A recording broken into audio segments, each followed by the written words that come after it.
kita berhasil melobi anggaran-anggaran di pemerintah pusat. Salah satunya yang langsung nampak dirasakan masyarakat adalah traktor.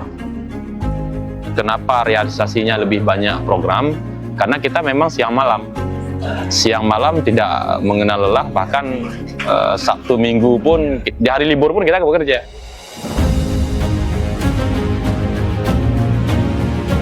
Kita berkomitmen tidak bisa bekerja sendirian.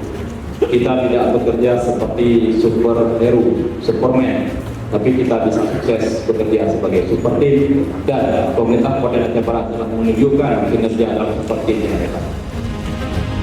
Terima kasih kepada seluruh masyarakat yang telah mendukung pemerintahan kami hingga 100 hari perjalanan. Tadi kita nonton bersama video yang sudah dikumpulkan oleh teman-teman. Biarlah video yang menjelaskan aktivitas kami sebagai bukti nyata kerja 100 hari.